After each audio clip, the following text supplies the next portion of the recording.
let's talk about what the difference between a ukulele is and a mandolin.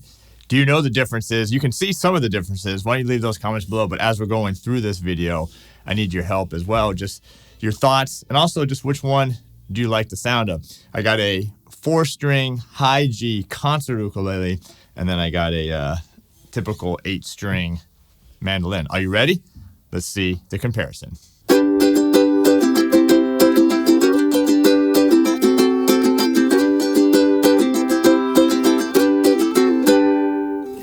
This is a concert ukulele, and I do have a high G on here. I figured this would help resemble the sound closer to what a mandolin is, just as tuned G, C, E, A. Let me see if I can play the same chords on the mandolin, and let's see the difference.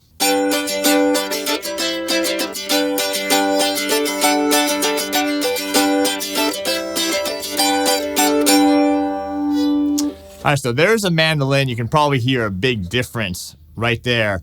What are the differences? We'll go over some right now, and if you have any thoughts, put those in the comments below. You're going to notice the mandolin has 8 strings, but 4 courses or 4 pairs of strings. All right, so that's different. Although if you look at a chord diagram for the mandolin, you'll just see 4 lines, almost like an ukulele, because the strings here are unison. You have the same 2 strings here, here, here, and here. And I'll go over the tuning in just a second. Do you know what the mandolin tuning is? All right, I'm going to tell you, but if you know it, go ahead and put that in the comments below. All right, so we got, if starting on the 4th string here, we got G, G.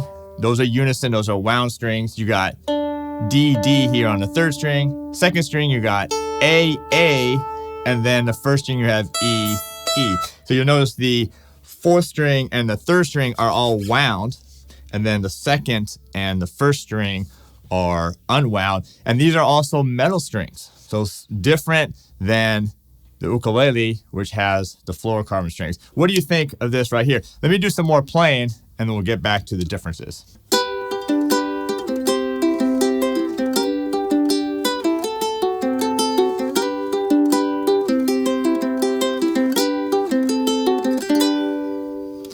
Now, we didn't really talk too much about the ukulele. I did pick a concert one as opposed to a soprano or a tenor or even a baritone, just because it's a little bit smaller, and I did want to get the high G.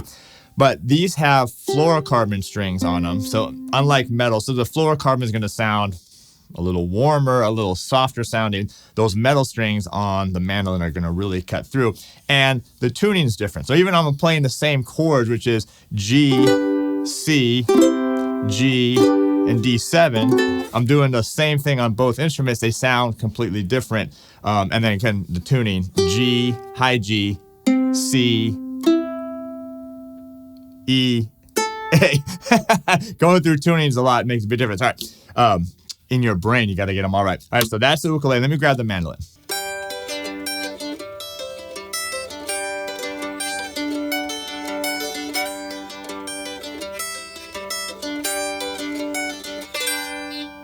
I don't do a lot of finger picking on the mandolin. I usually do a little bit of strumming, or I use a pick on it, but I wanted to try to represent the sounds the best that I could here. So you notice the chords, I'm playing the same ones, but here on this mandolin, you got G, C, G, and then D7 right there, or you could even play it like that, and G right there. Yeah, so a little bit of a narrow neck here as well, especially up here by the nut on the mandolin. These are great for strumming, finger picking or picking, and then also some single notes as well sound. Especially with that unison strings on it, you get a really big sound. All right, so we went over the ukulele, the mandolin. What do you think? Do you like the mandolin? Hopefully you like the ukulele. It's a great sounding instrument. It's a fun instrument. And so is the mandolin. It's got a great sound, a unique sound, mainly due to the 8 strings, and those 4 courses or pairs of unison strings really make a difference as well. And guitar players will like the mandolin because if you take strings 3, 4, 5, and 6 on a guitar and then just flip them, that's the exact same tuning as a mandolin. So anyway, I appreciate you being here. Thanks for leaving the comments below on the ukulele versus the mandolin. Yeah, fun stuff. We carry both of these over at terrycartermusicstore.com, and then we got tons of ukulele courses and videos over at ukelikethepros.com. And I'm thinking, maybe we should throw a mandolin course in. What do you think? Let me know in those comments if I should do a mandolin course for you. All right, that's going to do it. I'm out of here. Take care. We'll see you next time.